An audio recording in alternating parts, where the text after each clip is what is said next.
What's up, everyone? It's New here. Time for the day 3 review. Yeah, I'm just banging these out. Day 1, day 2, day 3. Right in the middle of day 3, a lot has happened. Made quite a good bit of progress. The reason I'm slamming these out one after another is because I want to, help fill in the gaps with a build guide, of course, as a reminder in case you're following what I'm doing. You can kind of see how I'm progressing to reach the point where the build guide leaves you at the end. And almost done with my Atlas. Hard to believe. Already got this sucker almost done. Got 100 out of 115. Now, there's still a fair number of invitations and bosses and things. I'm not going to do those. I am going to get all of my void stones, of course. I do have 2, actually. These 2. I did kill Black Star. She's totally easy to kill from this build, but Endless Hunger, honestly, I don't understand that fight. It's such a DPS check.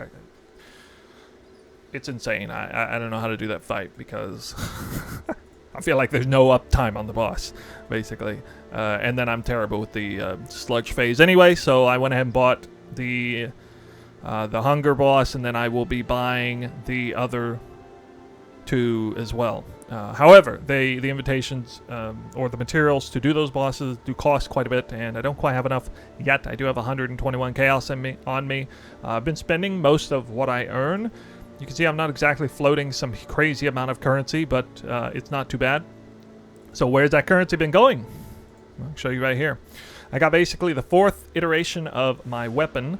On the day 1, I showcased the first iteration of my, just a decent elemental bow. I think it was a thicket bow at the time, if I'm not mistaken. And then the day 2 was the 2nd iteration, and then this is actually the 4th one. So I did have an intermediate in there, and so it's not a bad idea to kind of use some essences on them over and over. You don't really prioritize the rolls too much the first day or whatever, but as you get through the days and the essences go down in price and your ability to earn currency goes up, it's a good idea to keep trying your hand. And I sold the hand-me-down bow, and then I got a 6-link one, and then I hit this one real nice. It's a tier 3 fire damage roll. That was good. I hit this in like 6 or 7 essences, I think.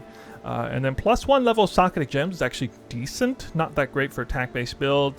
Probably worth kind of a low-end elemental damage roll. But because it hit a good prefix, I was able to benchcraft attack speed. Did use the Exalted Orb on that.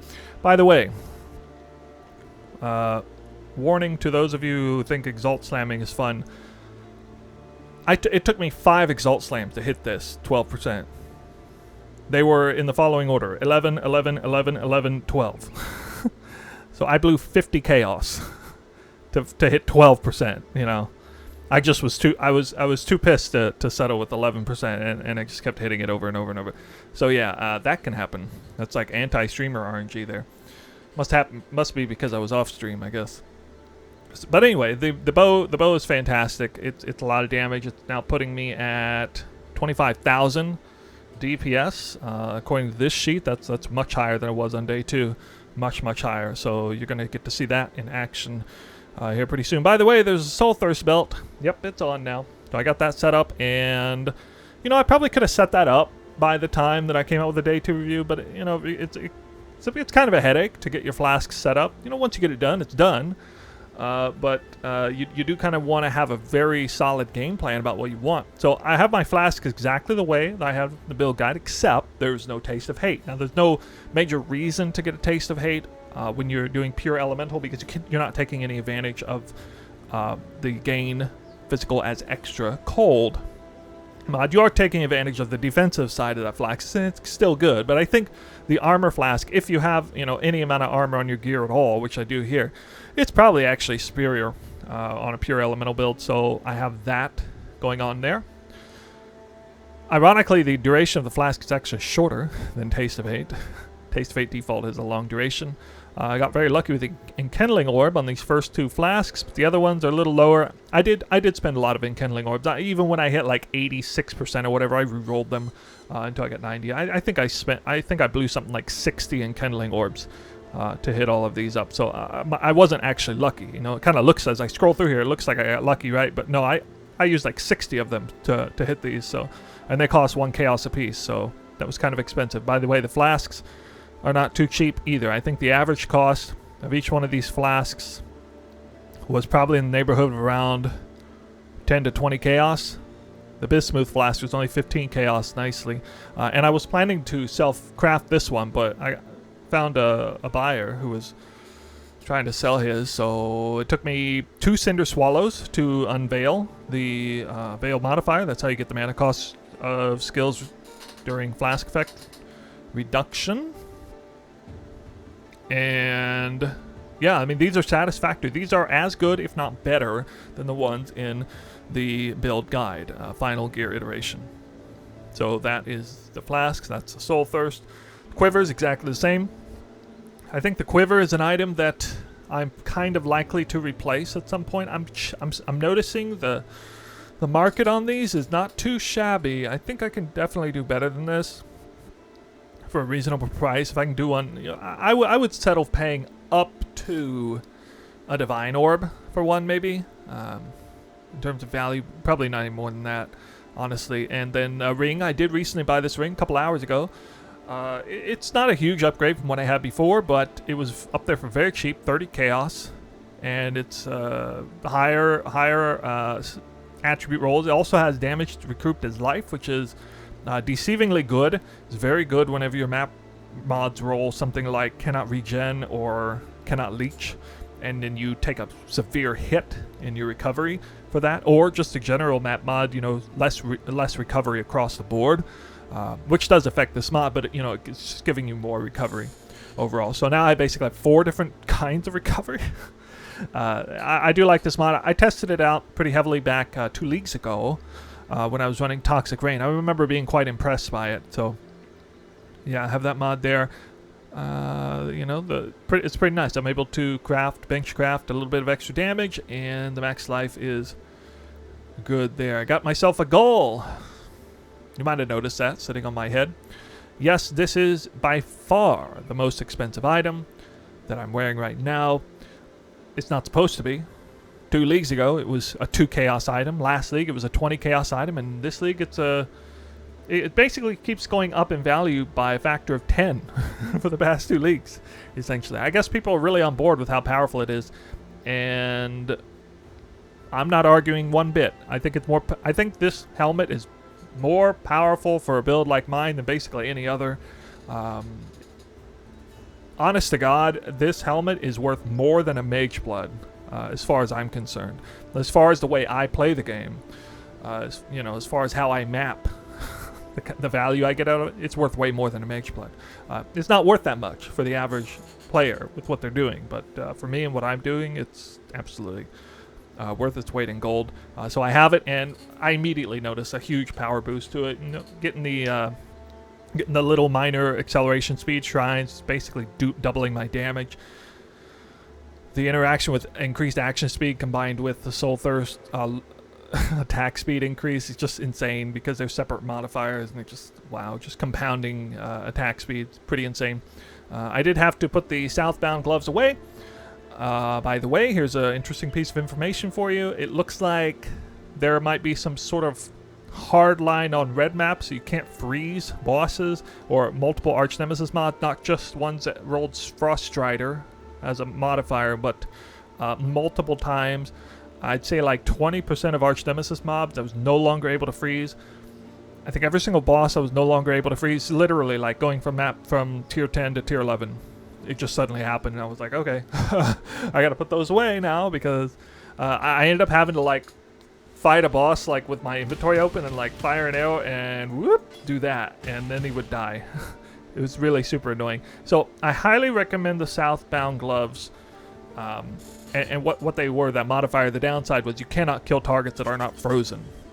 So apparently you can freeze everything up through like white and yellow maps, but once you get into red maps, you can no longer freeze everything, I guess. Highly recommend those gloves. Extremely good for this build, leveling through the campaign and through white maps, maybe yellow maps, but you got to be prepared to take them off once you enter red maps. Got myself at Series Steps. Just an obvious purchase. It's part of the build guide. 40 or 45 chaos, I think, 50 chaos maybe. I can't remember. I did hold out for one that was rolled pretty well. Even the baseline armor is pretty good. Pretty high on there. Over 800 evasion. I like that. Darasol's Defiance still here. Still 5 linked. Taming is still here. Karuri's Ward still here. The Luxury Curse, Additional Curse, and Elemental Weakness on hit. Definitely way more expensive this league. I've had those things live searched. They're basically non-existent or going for extreme overpriced. Honestly, push comes to shove, I'm just going to buy like a couple dozen of each one of these and just corrupt the crap out of all of them. And I can pretty easily hit Elemental Weakness on gloves. They're only 1 chaos item. This is like a 1 chaos item or whatever. It's not even a big deal. But however, hitting +1 curse, trying to do that deterministically is probably not a viable option. We'll have to pay. We'll have to pay whatever the price is to hit that. Somebody had one up for +1 max all res and extra curse, double corruption. I'm guessing they got it out of Val Temple. It was up there for like two divine orbs or something. Way out of reach for me at the time, but honestly not that bad of a price considering it's a double corruption, a high value double corruption. But at any rate, I even have a backup bow, even getting myself set up with the Katarina Veil on the percent quality. Got that lucky high roll on the Veil. I would have just kept doing them over and over until I got 8% anyway. All I had to do is buy a random bow with Katarina Veil with an open prefix so I could benchcraft physical damage % to block, and it has a very high chance of coming out unveiled this way. And then I can re-benchcraft Haku's Veil later on in the future for 1 exalt each, and I can obviously keep slamming that one until it hits max roll. So that'll be easy to go. Not yet. I think I'm going to finish doing... I'm doing Poisonous Concoction because I checked on PoE Ninja. Apparently these are like the highest value generic gems, so I figured I'll level all of these to 20, sell them, and then I'll start the trend of enhanced supports and get those leveling. I'll be able to get up to 18% quality from the weapons this league. So that's nice. Alright, so still got my dash, got increased supports. One of the things I got to do here in the near future is get some quality on some of my gems. I did start doing that on a few of them, but not much yet. All of my gems basically just hit level 20, by the way. So if you're curious how much I've played, you probably have some idea how long it takes to get your first level 20 gem as you're playing, and I just did, like literally 2 maps ago. So that's how much I've actually played the game. I know that doesn't tell you a huge amount in terms of you know, actual time, but you can get a sense for how many actual combat hours I put into the game. I've already got, you know, everything set up. It's really nice. Obviously, the physical to cold conversion is not there. That's the last thing you gotta do with this build, and there's no real point in doing that until you get that inspired learning. Inspired learning is what really just absolutely catapults the build to stardom. The Soulthirst does all the heavy lifting up front, yeah, anyway, long story short, it's Soulthirst, Pure Elemental. My damage on the sheet, 20,000, 25,000, and in POB it actually comes out. I did plug my numbers in straight into my own POB, and it comes out a tiny bit higher damage on there. And that's because Pure Elemental does a lot of damage up front, like without insane scaling. It definitely does more damage than Pure Physical. But Physical has way more scaling potential. And it's really all about the inspired learning. Arch Nemesis stolen buffs, as mentioned in the guide. So it's, you know, that and Taste of Hate, as well as switching over passives to get the other conversion off of this mastery, this cold mastery. Here's what my passive tree looks like. I do have one of these gems already here. Honestly, blew a lot more currency than I prepared for this. I swear I must have spent at least like 100 chaos on this jewel. I'm not happy about it. Just to hit this, I'm way too paranoid. I'm not even gonna exalt slam them because I had a few and then I exalt slammed them and then they slammed into prefix with a passive skill, ruined the jewel. So this is third time's a charm on the same jewel. I said, screw it. I don't even care about that fourth modifier. I'm just happy to get something in there. So +3 all attributes is quite valuable for me because that's 3 strength, 3 intelligence. The dex I don't really care that much about, but it's nice on the side. So already got my replicas conquer efficiency. And how much am I costing here? So that's 3 mana. And then when I have 3 endurance charges with Worm Sign, it's 0 mana. So there it is. You know, it's done. You know, everything's working like clockwork now. I still have an open jewel slot here for Mantra of Flames, but Mantra of Flames costs a ton right now, so I guess there's not really a major point in getting Mantra of Flames until you have Inspired Learning too. Those two kind of go as a pair because they really the Mantra of Flames gets boosted by all the extra buffs. Yeah, I think it's basically there, except you know I do need to drop. Actually, that does remind me. I'm not supposed to be running these at all right now. All 4 of those I can drop. Finish that out. And I don't know, I'll figure out what to do with the other 2 points after I finish this video. I noticed that the community is up in arms about a lot of stuff. 3rd day, they all start talking about it. And I'm not paying too much attention, but I did work today, which means I was actually on the internet a bit, and I'm back home from work now. So I guess I can report to you in case you weren't already aware. People are not happy with the amount of loot, generally speaking. They're not happy with the league mechanic. I understand them not being happy about the league mechanic.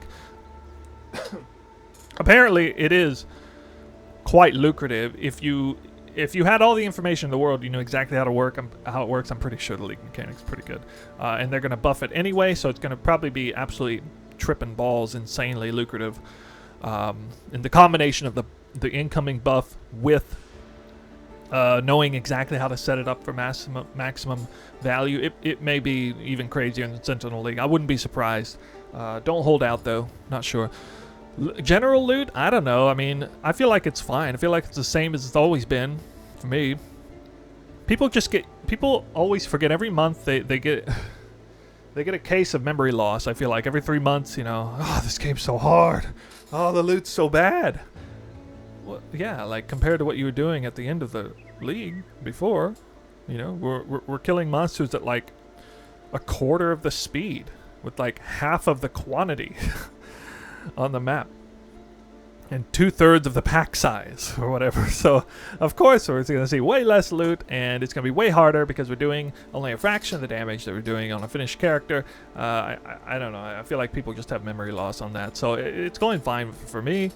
You're going to see exactly how it's going when I go ahead and run a map. But right before running a map, let me double check my things I noted here. So Pantheon is finished. Yeah, I think I already mentioned that. Pantheon's finished. Got that done kind of ahead of time. What else do we have here? Bismuth Flask is already upgraded. So I'm already doing one of the things that I said, you know, moving forward with the build after you got to finish, this is a good idea to do. There was only 20 chaos to buy this. I went ahead and decided to check to see how much they are, because I know there's something that start off super cheap because there's like no demand for Hillock T4 stuff, or at least flasks. There's like no demand for it, and so it starts off super cheap and then it gets really expensive, you know, right when you want to get it basically. So I got it knocked out ahead of time for 20 chaos. I think that was a really smart decision. Honestly, could probably do all the other flasks. Wouldn't be a bad idea. But, oh well. Anyway, I want to be smart with my currency right now. Divergent Tornado Shot. So, I didn't mention this in the guide, but this actually has a really, really good quality for pure elemental side. I'm not 100% sure. I think this is a local attack speed increase. I mean, it should be. And assuming it is, that's actually a huge amount of damage increase. Probably way more effective than the actual gem level itself. So if you see yourself doing pure elemental tornado shot for a while, get this gem. It cost me 15 chaos. It's recommended. And here's the thing, you actually don't want it on the ballista totem because it already fires at the same attack speed you're firing if you're doing focused ballista support, right? So do a regular tornado shot gem in here with the increased projectile damage, and then divergent over here. And it needs to be anomalous if you're doing physical to cold conversion, obviously. Yeah. Trading is going pretty well. The league is active. Anything that's worth 1 chaos or less, even just like 1 chaos trades, feel bad now. I was trading things for like 3 alchemy orbs or scours, you know, when I needed them to help me not have to visit the currency traders too often. But yeah. What am I doing for league mechanics? That's a good question. Going Abyss and Breach, and I just picked up Grand Design, so I think Grand Design is really good if you're wanting to kind of juice up the map in any way while making it easier, not harder. So Wandering Path makes the map way harder, assuming that you're getting the increased effect of modifiers on map. Whereas Grand Design, you know, you can run just like Alk and Go with Grand Design and get a lot of pack size with it. So it's a nice way to juice the map. Getting a couple strongbox things in here. I'm being a little bit cutesy here with my point allocation. Getting some of the strongbox, some of the shrines, not all of them. Some of the strongbox, not all of them. Some of the blocking notables, not all of them. 3 harbingers, 3 for breach. I don't know. I do have a lot of passives though. The only thing that may not be smart here is the breach stuff. Obviously, I should get this flash breach, but I don't know about this. I'm gonna try to maybe buy Chayula sections, but they're like non-existent in supply right now. So you can see that I have gone all in on Abyss basically though. Abyss is super cool because for multiple reasons. I'm pretty sure it's like the best leveling thing. Like if you want to focus on leveling, because you get so much extra. First of all, you get like literally extra increased experience in your maps, whether it's down in the Abyss zone or up top. A whole about 50% increased experience, and then you also get a whole bunch of extra monsters, all kinds of pack size stuff. I'm pretty sure Underground Kingdom is double dipping with Grand Design, I think. Obviously Corrupted Gaze is a bit of a trap, but you know, you might as well if you're going all Abyss. I haven't even I haven't sold any of these, by the way, that dropped, so I don't know. Underground Kingdom is really nice. Or sorry, Lightless Legion, I guess it's called. Getting a lot of cool 86 plus bases way early in the league can actually sell them. I sold a lot of things for like 2, 3, 4 chaos, you know. Getting things like perfect hubris circlets and stuff like that, you know, they sell for 3, 4, 5 chaos. They don't sell as much these days as they did like a year ago, but it's definitely nice getting all those 86 plus bases, special bases, you know, fingerless gloves, things like that. Pretty cool. And then, you know, one of my big items that I got that helped me afford the Gull Helm was the Abyss specific boss unique gazing Abyss jewel. It was worth a divine orb apparently, so that was cool. And then all the Stygian devices, I've gotten like 10 of them. They all sell for like 8 chaos, 86 plus on there, so that is pretty cool. It's just a whole bunch of monsters, and I'm liking it. I'm liking the idea of going Abyss early on. Really, the only reason I ultimately picked Abyss is because it's right here. 2 additional Abysses for 3 chaos, and that absolutely makes my money back. Like, hilariously so. 3 chaos. So anytime I'm running T14 or above, I hit this. But if I'm running anything below that, I hit that. So Atlas is basically done. I got a couple Void Stones. I bought the carry for the Hunger boss. I went ahead and did Black Star because she's easy. I will be buying the carries for the other 2 once I get the currency for them. Oh yeah, that's right. So I have a Kirik mission here. I figured I'd go ahead and do this map, right? So this is the map I'm going to showcase to you guys as my map, so you can see how I'm doing.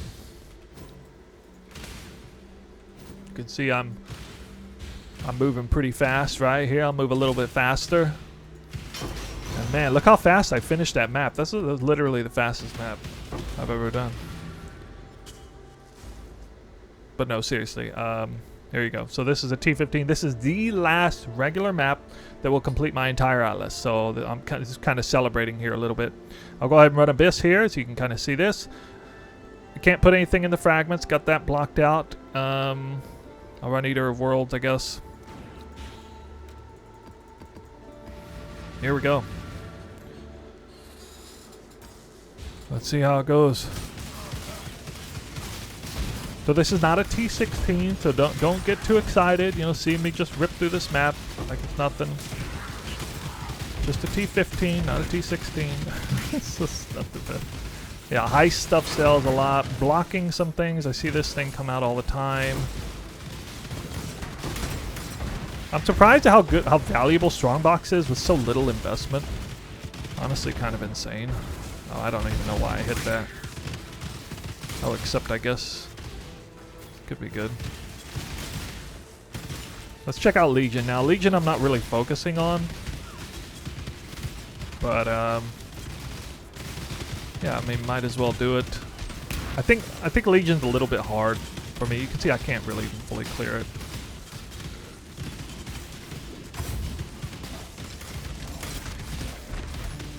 So now my Soulthirst for round 1 is gone, so there's a Legion up, right? And I want to do it, but I can't really do it right now because I can't. Well, now I got Major Acceleration Speed Shrine combined with a Diamond Shrine. It's just absolute hilarious power spike right there. And that's a very unfortunate death considering how insanely powerful I was right there on an offensive level.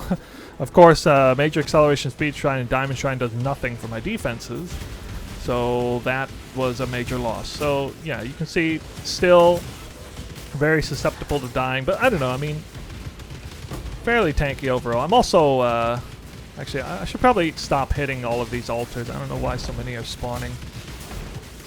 It's kind of crazy. That altar looks good. I am actually reading the altars a little bit. Okay, we get some weird Arch Nemesis combination. So if you're having trouble with the Chaos recipe, well, you know. Not getting enough jewelry? I mean, looks like I got enough of jewelry there. Wow. That's another death. Yeah, I mean, gear is kind of suspect for on a defensive level for this here. And again, I probably hit an altar that I shouldn't have hit without realizing it. The Abyssal Depths spawn, so I'll go down there in a minute here. I should probably just go ahead and get this boss done though. Except I had 3 Abysses spawn. It's gonna be a long map. Kind of showcasing a little bit what it's gonna look like as I begin the juicing process, which is honestly kind of right around the corner. I think I'm gonna head into the Defiled Cathedral, see if I can find an apothecary, and then be set for life, basically. Wow. Okay. I can honestly say I'm dying more often than usual here. I probably die on average, like, maybe twice a map. But, yeah, that's getting kind of crazy. I'll have to review the footage. You guys can check and see what kind of altar I hit. I must have hit some altar that was wrecking me here. Or maybe it's the fact that these monsters are shooting literal, like, lasers of fire. This monster right here, I don't know. Oh, right. This map has additional projectiles, so it is super dangerous if there's projectile monsters, which evidently there are.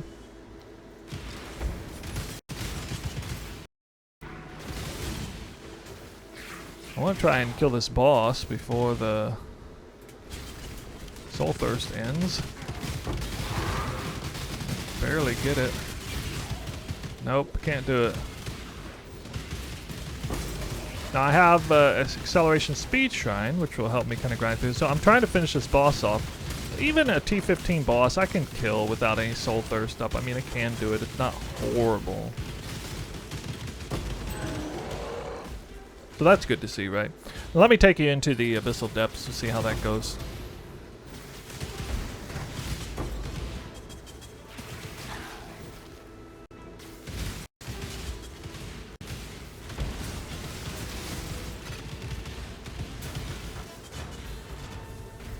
I've had to kill the boss many times. He still has extra spawn chance in here.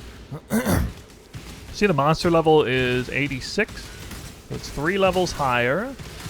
And I'll just kind of watch my XP. Now, obviously, I died a few times, so it's kind of rough. But, you know, I'm level 89 now already. I think that's pretty good. Certainly not too bad. So that mini Acceleration Speed Shrine constantly coming up here. You can even drop maps down here.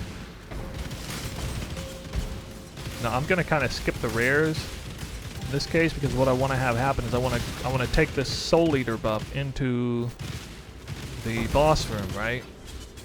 That's important. Important to do that if you, assuming you and find the boss room in time, which I may do. There we go. You see a perfect base there.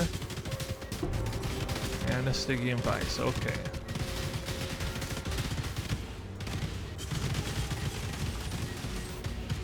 Perfect titanium spirit shield.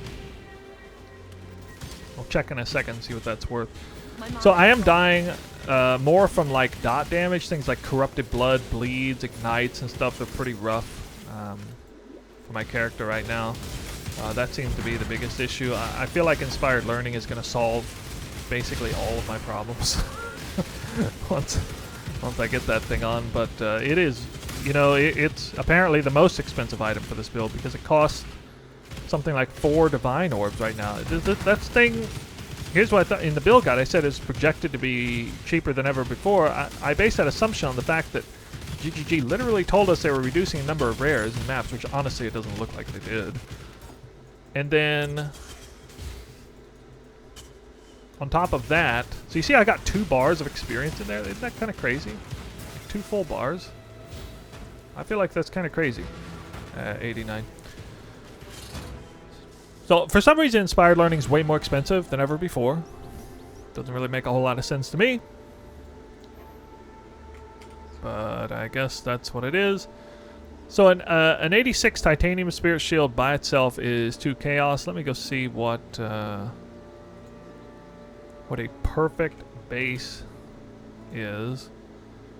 And I guess it's about 3 or 4 Chaos. So I don't know. I'll put it in 3 Chaos, and you know what? It might sell. Honestly, it might sell. This is an 86 plus Stygian Vice, and it is 8 Chaos. It'll sell almost immediately for 7. If I put that there, I believe that contract's not really worth anything. So, I mean, you can see I made way more currency back then. I just invested in that map. Obviously, could have been faster. Obviously, could have maybe not died at all. Would have been nice, but we can't always have everything we want. I feel like the hardest time of this league start for me was white into yellow maps. It's kind of the hardest time. I actually had major issues with map sustain because I got very unlucky and did not unlock a Keurig mission. After I gave you guys the day 2 review, which was early in the day, I failed to get any Keurig missions at all for like countless maps in a row. And I actually completely ran. I did have to purchase a few maps from trade. Because of that, just because I couldn't. But eventually, you know, got over that hump, and everything kind of pieces all fell together. Getting Abyss really made a lot of maps drop. Once you start getting some Abyss nodes and pack size and everything, I like that. It's nice. So yeah, I think I might even be pulling some of the points here. Well, maybe not. I'm not sure exactly. I'm wondering if there might be a way I can fit Legion in here, and I might go into. Imagine going into the Defiled Cathedral with Grand Design, Legion, Breach, and Abyss, and Strongbox. Hoping that Strongbox just spawns randomly, but forcing Abyss, Legion. Forcing Abyss on there, I guess? I don't know, maybe force Legion instead. I don't know. Or maybe force Breach. Got a lot of different options there. So that'll be fun. But that is what's coming forward. In the immediate future, I gotta unlock... I gotta farm up a little bit more currency, unlock the other 2 Void Stones, then I need to save a lot of currency, get an Inspired Learning, and I think this build's gonna be done by day 5. For me, I think it'll be done by day 5, and that's working 3 of those 5 days.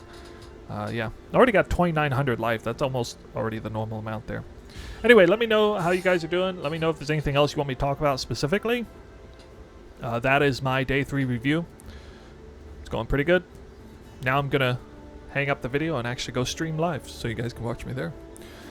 I will see you guys next video. I don't really know exactly when the next one will come out with, but it will almost certainly be probably when I conclude the build, when I am truly got it like exactly the way it is in the build guide. So I'm sure that'll be before the end of the first week. That's sort of the mental deadline I had on myself. I thought to myself, you know, can I get this done before the first week? I'm pretty sure I can, so that's how I kind of justify calling it a league start build. Okay, so that's it. I'll see you guys in the next video. Bye for now.